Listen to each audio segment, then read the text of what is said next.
Hi, I'm Sarah Thomas, director of The Unsung.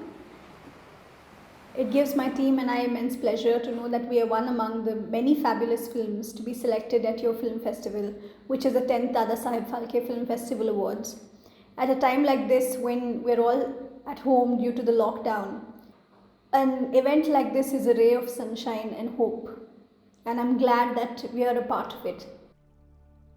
The Unsung is a documentary that is about the Halaki Vokaligas, and they are a tribe that reside in Ankola in Karnataka. So the Unsung comes from a place of authenticity and integrity, and it's meant to tell the story of a tribe that is perishing, that is fading away. While I don't think the Unsung is a way to save them, it definitely is a medium of spreading that message. Hi guys, this is Mahesh.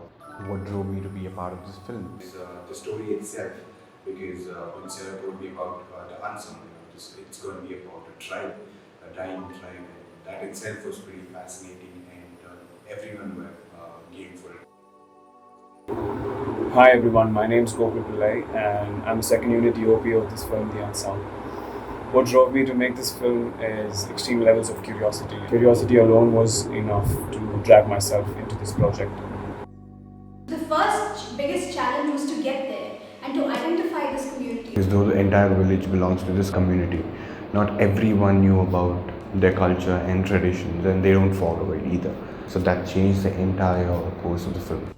It was not easy for us to get into the community, to have a conversation with them. So it took a lot of time for the director to go and to be one among them. They also don't permit anybody to come into the community. It took 1 year to understand that geography of where they stay and how they travel, what they do for their lifestyle. I always wanted to work with the director because it's always she comes up with all challenging subjects, and it's nice to work with her. And she's tough also. She demands things to be right and the way it has to be there. So it is not easy to work with her, but it's challenging. And as a technician, as a sound guy, for me, I want challenges in my work. She was very particular about sound being treated very well. So that's where I also came into place. The community where we're shooting, they were actually they've lived little isolated, and they're not too camera friendly. So we had to shoot so many of the testimonials content bit like a gorilla type. We couldn't place the camera on a tripod and shoot it like the way we want. We had to do sort of a gorilla approach to it. So I think in terms of the whole feel of it, it helped us a lot. This project had a lot of social issues and sort of controversial government policies which has been discussed throughout the film. So in that way also we had problem people opening up about regarding the content. This film was self-funded. It was funded by my own production house. And it was a passion project, so we didn't really have any producers, which meant a very limited bandwidth with what we could do, with the limited resources that we had. And even the crew was very, very small. It's always a little difficult to distribute documentaries. This is not my first. And, it's a mammoth of a task. And it's the same with this one as well.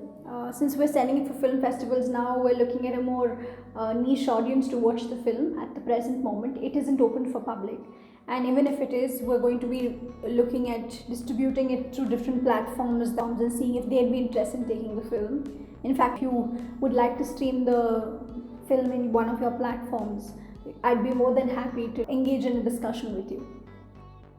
While mainstream media is only propagating the fact that a majoritarian culture is fading away, there are actual real cultures on the fringes of society that are dying, and we've turned a blind eye to them. It is about the painstakingly long battle to be included in the scheduled tribe list. It is about wanting to save their culture. It is about them growing, and progressing in society. It is also about their fight for their homes because they were kicked out from the forests. So while there are so many battles on various fronts that the film talks about, it's magnanimous in a way that we've tried to encompass all of this in such a small film. It is important to understand that there are tribes that exist in our own state, in our own country, that are going to fade away in a matter of few years. And it's not just the tribe that's going to perish, but it's also the diversity of our own country. So watch the film and you will understand the politics of the country, you will understand what communities are going through, and that sort of an understanding creates awareness, and an aware community is a community that brings change. So this is a very small step to change. Thank you so much Dada Saheb Phalke Film Festival for having our film, for encouraging cinema, various sort of cinema, and helping filmmakers across the country grow. It definitely is a great platform, and we are not just proud, but we're also extremely grateful that we're a part of the film festival. Thank you so much.